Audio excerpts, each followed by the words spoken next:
الحمدللہ رب العالمین والصلاۃ والسلام علی رسول اللہ اما بعد۔ کتاب التوحید اس موضوع میں آج ہم دیکھیں گے ریاکاری کا انجام۔ دیکھیں اس موضوع کا تعلق بھی توحید سے ہے۔ کوئی عمل کریں دکھانے کے لیے نہ کریں، یہ ریاکاری ہوگی۔ یعنی کہ یہ ریاکاری نہیں ہوگی کہ اگر آپ مسجد میں فنڈ دے رہے ہیں تاکہ دوسرے لوگ بھی فنڈ دیں اور آپ دکھا کے دے رہے ہیں، اور آپ کا دل سے یہ مطلب ریاکاری نہیں ہے، دل سے یہ ہے کہ لوگ بھی دیں رغبت کے لیے، تو یہ ریاکاری نہیں ہے۔ لیکن اگر نیت یہ ہو کہ لوگ میری تعریفیں کریں تو یہ ریاکاری ہو جائے گی۔ اگر نیت بری ہوگی تو عمل ضائع، چاہے وہ کوئی بھی عمل ہے۔ اگر نیت اچھی نہیں ہے تو اس کو کوئی بھی عمل ہے آپ کا وہ ضائع ہوگا۔ اگر کوئی نیک عمل کرے اس مقصد کے لیے کہ لوگوں کو ترغیب دینا مقصود ہے تو یہ اس کا عمل یہ نیک ہے، یہ نیک ہوگا۔ دنیا ہو اگر ترغیب دینا ہو تو یہ اس کا عمل پھر صحیح ہوگا۔ جیسے 3 لوگوں کا واقعہ ملتا ہے کہ شہید ہے، قاری قرآن ہے، سخاوت کرنے والا ہے، انہوں نے ریاکاری کی، ٹھیک ہے نا، تو ان کے عمل برباد، حدیث مشہور حدیث ملتی ہے۔ تو ریاکاری ہو گئی تو یہ بھی چیز شرک اصغر میں آئے گی۔ اگر ہر عمل ریاکاری بن جائے تو ایسا شخص منافقین کی فہرست میں شامل ہو جاتا ہے۔ مثال کے طور پر نمازیں پڑھی دکھانے کے لیے، ٹھیک ہے نا، وہ نماز دوبارہ پڑھیں، توبہ کریں اگر آپ نے دکھانے کے لیے پڑھی ہے۔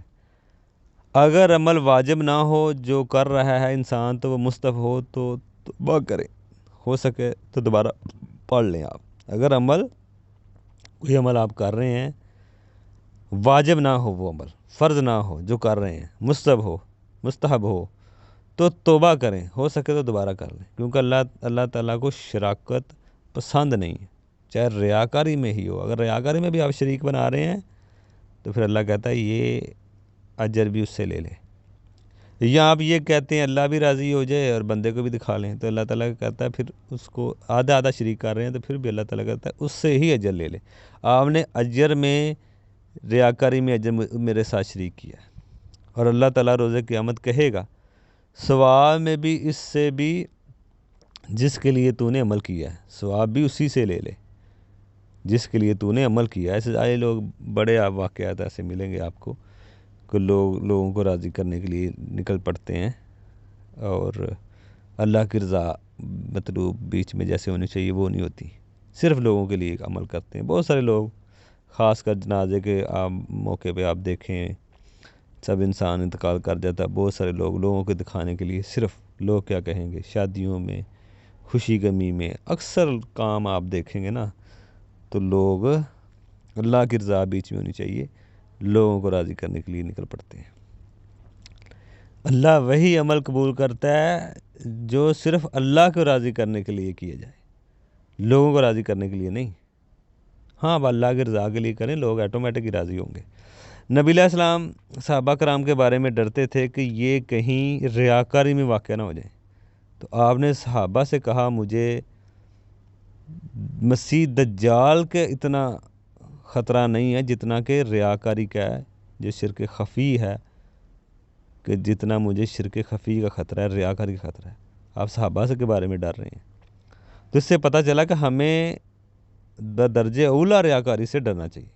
اس فتنے سے اللہ ہمیں بچائے۔ پہلی شیطان کی کوشش ہوتی ہے یہ عمل ہی نہ کرے، اگر کر لے تو ساتھ ریاکاری کر لے تاکہ اس کو ثواب نہ ملے، تو یہ شیطان کی کوشش ہوتی ہے پہلی کہ وہ تو عمل ہی نہ کوئی کرے۔ لیکن اگر کوئی کرنا چاہے عمل تو اس کی پھر کوشش ہوتی ہے کہ اس کا ایسا نیت ایسی بنا دیں اس کا اجر ضائع ہو جائے، اس کو ثواب نہ ملے۔ اللہ تعالیٰ ہمیں توحید پہ رکھے، ہمارے بچوں کو بھی توحید پہ رکھے، ہمیں اللہ تعالیٰ کتاب و سنت پہ رکھے، ہمیں شرک جیسی گندگی سے اللہ تعالیٰ بچائے، ریاکاری سے بچائے، اور ہمیں کتاب و سنت پہ رکھے، اور ہماری دنیا بھی اللہ بہتر کرے اور ہماری آخرت بھی بہتر کرے۔ سبحانک اللہم و بحمدک اشہد ان لا الہ الا انت استغفرک و اتوب الیک۔